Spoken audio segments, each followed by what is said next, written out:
নমস্কার, জজবাত 24 বাংলা। আর জজবাত 24 বাংলায় আজকে আমরা পেয়ে গেছি বিশিষ্ট অভিনেতা শঙ্কর চক্রবর্তীকে। শঙ্করদা আমাদের চলচ্চিত্র জগতের এত বছর ধরে আমাদের সঙ্গে আছেন, তার অভিনয় আমাদেরকে মুগ্ধ করেছে। এখনও মানে তার একটা প্রেজেন্স আমাদের কাছে অনেক অনেক আমাদেরকে সমৃদ্ধ করে। শঙ্করদা, কেমন আছো এবং জীবন এখন কেমন চলছে? নমস্কার। এমনি ভালো আছি। মানে লোকেরা খুব বলছে আমি ওজন কমিয়ে, আমি খাওয়া দাওয়া কন্ট্রোল করে, ডায়েট করে, এক্সারসাইজ করে ওজন কমিয়েছি, 97 কেজি হয়ে গিয়েছিল। তো লোকেদের ধারণা আমার বোধহয় ডায়াবেটিস হয়ে গেছে, আমি অসুস্থ। সেইটা আমি প্রথমেই জজবাত 24 যারা দেখেন বাংলা, তাদেরকে আমি বলবো যে আমি অসুস্থ নিয়ে ভীষণ সুস্থ, বুঝতেই পারছেন। ভালো আছি। কাজের অবস্থা খুব একটা সুবিধের নয়, আবার অসুবিধেরও নয়। মানে একদিক বন্ধ হয়েছে, একদিক খুলেছে। সিরিয়ালটা বন্ধ হয়েছে, ছবির দিকটা খুলেছে। বেশ কয়েকটা ছবি করছি আর কি। একটা সিরিজ করলাম, বড় সিরিজ, যেটা খুব হিট সিরিজ, একেন বাবু।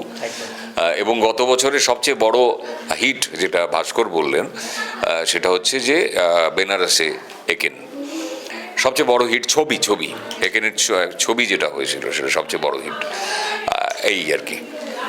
শঙ্করদা, তুমি যেটা এক্ষুনি যেটা মেনশন করলে, কাজের অবস্থা, এটা নিয়ে মানে রীতিমতো এখন আলোচ্য বিষয় সবার ক্ষেত্রে, যে কম বেশি কাজের পরিবেশটা অনেকাংশে আস্তে আস্তে, যারা পুরনো নতুন সবার ক্ষেত্রেই একই অবস্থা, যে কাজটা কমেছে কেন, সিরিয়ালের ওই ভ্যালিডিটিটা খুব কম থাকছে। সেটা অনেকগুলো কারণ। এক হচ্ছে ফোনে সবাই সব দেখতে পাচ্ছে। দুই হচ্ছে বিভিন্ন চ্যানেলের অ্যাপ আছে, যে অ্যাপে আপনি আপনার সময় অনুযায়ী সিরিয়ালটা দেখতে পাবেন। ফলে সিরিয়াল, আমরা যে সময়ে সিরিয়ালটা করতাম, ধরুন 14-15 টিআরপি, সেই টিআরপি আজকে নেমে এসছে 6-6.5 হলে দারুণ টিআরপি, না হাইয়েস্ট টিআরপি, সাকসেস পার্টি। না, সিরিয়াল এত সাকসেস পার্টি দেয় না, ছবি দেয়। যাই হোক, সেই জন্য আর হচ্ছে ওই টিভি চলে এসছে, স্মার্ট টিভি। সেখানে আপনি একটা কানেকশন নিয়ে অনেকগুলো ওই আপনার সময় অনুযায়ী যদি সিরিয়াল দেখতে চান, তাহলে আপনার সময় অনুযায়ী দেখতে পারেন। এবং আপনি সারা বিশ্বের বিভিন্ন রকম জিনিস, বিভিন্ন কন্টেন্ট, ছবি, সিরিজ আপনি ওখানে দেখতে পাচ্ছেন। কাজেই হলে গিয়ে লোকে কম দেখছে, এবং ওই নির্দিষ্ট সময়ে টিভির সামনে বসে সিরিয়ালটা দেখা অভ্যেসটা কমে গেছে। একদম। যেটা শঙ্করদা, আমাদের বাংলায় পরিচালকরা এত সুন্দর কন্টেন্টে নিয়ে ছবি বানাচ্ছে, তবুও কেন জানি না যে একটা শুক্রবার আসছে, পরের শুক্রবার খুব মেরে কেটে, তারপরে শুক্রবার, 2 সপ্তাহ পরেই কিন্তু সেই ছবি আর হলে থাকছে না। না, দেখুন, এক সময় তো সিঙ্গেল স্ক্রিন ছিল, প্রচুর হল ছিল, এবং মানুষ সিনেমা হলে গিয়ে সিনেমা দেখতেন।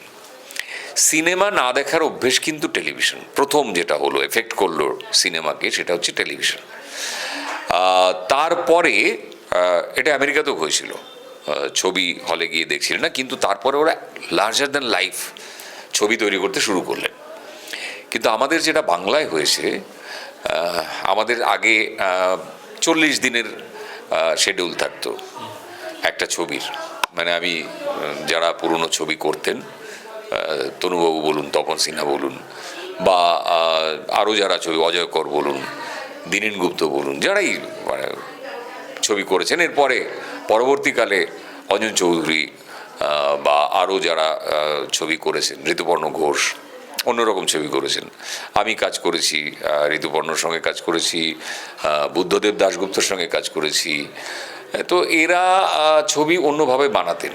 তাদের আউটডোরে এতদিন, ইনডোরে এতদিন, সেট লাগাবে, পড়বে।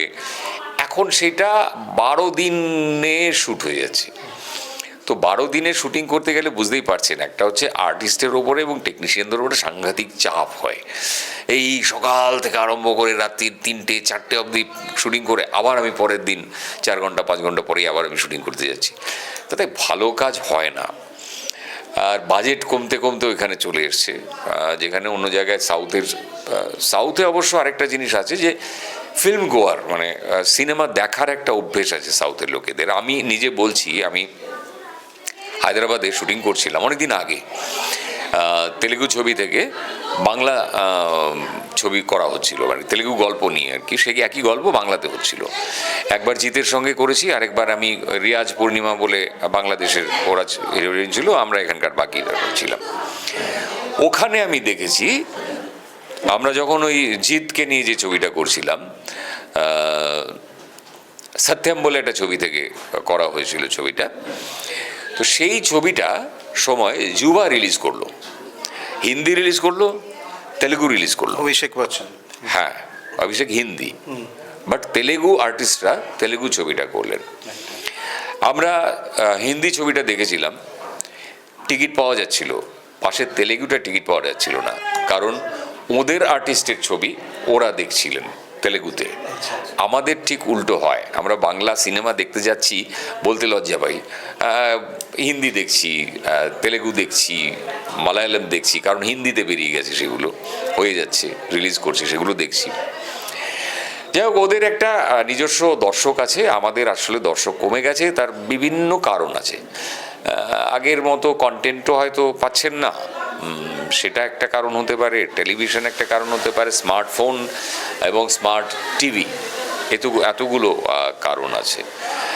আর ওই যে বাজেট বাজেট বাজেট বাজেট করে 12 দিন 14 দিন 16 দিন, কখনো কোনো বুঝে 10 দিন, আর 10 দিন একটা সিনেমা শ্যুট করা যায়, তাহলে কি ছবি হবে বুঝতেই পারছেন আপনারা, সেরকম হচ্ছে একদম। এবং আশা করা যায় যে আমরাও আশাতে আছি, ওই আশায় বাঁচে তাঁতি, সেরকমভাবেই আমরা আশায় আছি যে আগামীতে এই সিনেমার জন্য ভাবনা চিন্তাটা আরও বিস্তরভাবে প্রসারিত হবে, এবং ডেজ যদি একটু বাড়ে, সিনেমা প্রিয় বাঙালিরা ভালো কন্টেন্ট মুখর ছবিও দেখতে পাবে, এবং সেই ছবির মধ্যে তাদের একটা মানসিক একটা আরাম, যেটাকে বলে চোখের আরাম এবং আর মানসিক আরাম, দুটোই পাবে।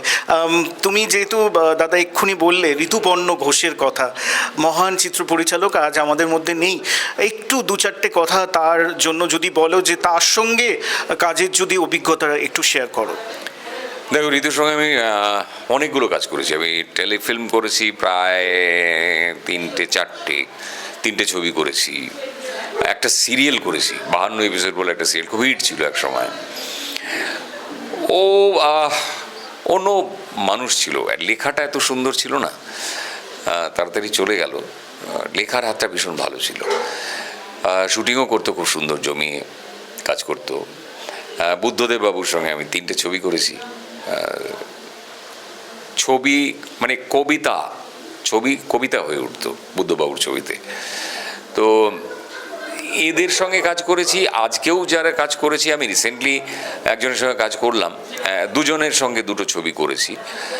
সেটা হচ্ছে একটা উজান গাঙ্গুলি, আরেকটা হচ্ছে জয়দীপ মুখার্জি। উজানের সঙ্গে আমি একটা ছবি করেছি, আর জয়দীপের সঙ্গে আমি একটা সিরিজ করেছি। আমার এই দুজন ডিরেক্টরকে ভীষণ ভালো লেগেছে, ভীষণ প্রিসাইজ, কতটা শট নিতে হবে ওরা খুব জানে। এখন চিপ এসে যাওয়ার পরে সব শট, মাস্টার বলুন, ক্লোজ বলুন, লং বলুন, মিড শট বলুন, ওয়েস বলুন, এক মাস্টার এদিক থেকে হচ্ছে, আবার উল্টো অ্যাঙ্গেলে চলে যাচ্ছে, সব শট সব জায়গায় আছে। আমি একজনকে জিজ্ঞেস করেছি, ভাই লাগাবে কোথায়? তো এডিট মাথায় রেখে করতে হয়। তো এই আমি দেখলাম জয়দীপকে এবং উজানকেও দেখলাম এডিটিংটা মাথায় রেখে শটটা নিচ্ছে। আরও একটা ছবি, 2টো ছবি করতে যাচ্ছি আমি, তারও খুব ভালো পরিচালক। একটা হচ্ছে অগ্নিদেব চট্টোপাধ্যায়, তার সঙ্গে একটা ছবি করছি আমি, এই মাসের থেকে শুটিং শুরু হচ্ছে। এবং আরেকটা সুমন মুখোপাধ্যায়, খুব ভালো ডিরেক্টর, থিয়েটারে যেরকম ভালো ডিরেক্টর তেমনি ছবিরও ভালো ডিরেক্টর। সুমন দেশভাগের ওপর একটা ছবি করছে, ভীষণ ভালো হবে ছবিটা, আশা করছি। মূল চরিত্রে চঞ্চল চৌধুরী অভিনয় করছেন, তো ওটাও করছি।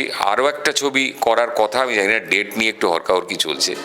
একটা ছবি হয়েছিল, আপনাদের মনে থাকবে, মৃগয়া, তারই একটা মৃগয়া 1.5 বলে একটা ছবি হচ্ছে, তো সেটা আসছে। আমি একটুখানি সেটার মধ্যে ডেট নিয়ে একটু সমস্যা চলছে।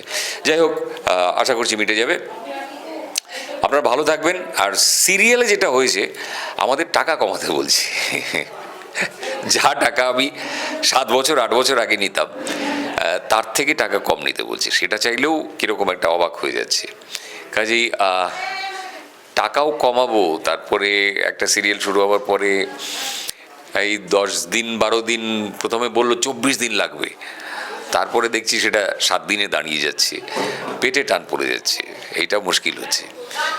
একদম শঙ্কর চক্রবর্তীর সঙ্গে কথা বলতে বলতে অনেক দিক খুলে এলো এবং অনেক দিক আপনাদের সামনে তুলে ধরলাম আমরা। একদম ইন্ডাস্ট্রির একদম এটা হতে পারে ভেতরের কথা, এটা হতে পারে বাস্তব কথা, এবং এই কথা অনুযায়ী আমাদের ইন্ডাস্ট্রি এই মুহূর্তে চলছে। আমার শেষ দুটো প্রশ্ন, জজবাত 24 বাংলাতে এই মুহূর্তে আছেন আপনার বিশিষ্ট অভিনেতা শঙ্কর চক্রবর্তী। শঙ্করদা, তুমি সোশ্যাল মিডিয়াতে খুব একটা অ্যাক্টিভ নও, কোনোদিনই ছিলে না, আর সেরকমভাবে তুমি ছবিও পোস্ট করো না, খুব কম করো। রিসেন্টলি একদিন সকালবেলায় আমার কাছে একটা খবর এসেছিলো, সেই খবরটা আমি শঙ্করদাকে দেওয়ার পরে শঙ্করদা পরপর ছবি পোস্ট করেছিল। তারপরে শঙ্করদা খুব একটা সোশ্যাল মিডিয়া নিয়ে ভাবনা চিন্তা করেন, কিন্তু শঙ্করদা এই মুহূর্তে সব কিছুর মধ্যেই সোশ্যাল মিডিয়া জড়িয়ে আছে। এখন তুমি জানতেও পাচ্ছ, আশেপাশে খবরও পাচ্ছ যে সোশ্যাল মিডিয়ায় কত ফলোয়ার আছে, নাচতে গাইতে জানলে তাকে নাকি প্রোডাকশন হাউস আগে প্রায়োরিটি দেবে। এই যে সোশ্যাল মিডিয়ায় প্রায়োরিটি এবং সোশ্যাল মিডিয়ায় এই ঝগড়া ঝাঁটি প্লাস সোশ্যাল মিডিয়াই এখন ডিসিশন নিয়ে নিচ্ছে, এ ব্যাপারে কি বলবে? না, ওই রিল দেখে কাস্টিং হয় সেটা একটা হচ্ছে আজকাল। ভালো তো, যদি তার থেকে ভালো অভিনেতা পাওয়া যায় নিশ্চয়ই হবে, কিন্তু রিল বানাতে গিয়ে কেউ খুব ঝামেলা করে ফেলছেন, যেটা ভাস্করও বলছিল, যে নিজেকে বড্ড খেলো করে ফেলছেন কেউ, মানে বিশেষ করে মহিলারা করছেন এমন সব জামাকাপড় পরে করছেন সেগুলো একটু আমার মনে হয় এত খেলো করবেন না, নিজেদের এতখানি নিচে নামিয়ে ফেলবেন না। যাই হোক, আর আমার খুব একটা জ্ঞানগম্যি নেই এই ব্যাপারে, আমি কাজে মন্তব্য করতে চাই না। একদম, এবং মন্তব্য না করেও অনেক কিছু মন্তব্যের উত্তর আপনারা নিশ্চয়ই পেয়ে গেছেন। বলতে না চাইলেও অনেক কথা বোঝা যায় মুখের সেই বাচনভঙ্গিতে। একদম শেষে তোমার কাছে আসছি, সেটা হচ্ছে যে চন্দননগর একটা সুন্দর শহর, আপনার কলকাতার থেকে একটু দূরে 2 ঘন্টার মধ্যে। এই শহরে এসে তুমি অনেকবার এসছো, আজকে আবার এলে এই একদম ফেব্রুয়ারির মধ্যিখানে, কেমন লাগছে? ওই যে শহরটার নাম চাঁদের নগর, তো সেখান থেকে চন্দননগর হয়ে গেছে, পুরনো শহর। কলকাতার মতো এখানে বাগবাজার আছে, জ্যোতি সিনেমা হল আছে, হ্যাঁ, চন্দননগরের জগদ্ধাত্রী পুজো বিখ্যাত।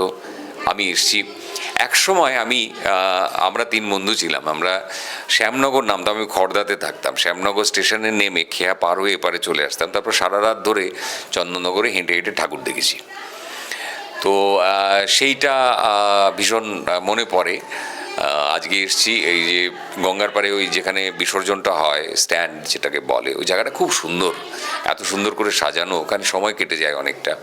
এবং গলির মধ্যে ঢুকলেই বোঝা যায়, মনে হয় যে সে সব বাড়ি আছে, অতটা ফ্ল্যাট কালচার হয়নি, গলিগুলো ওই পুরনো কলকাতার মতোই গলি।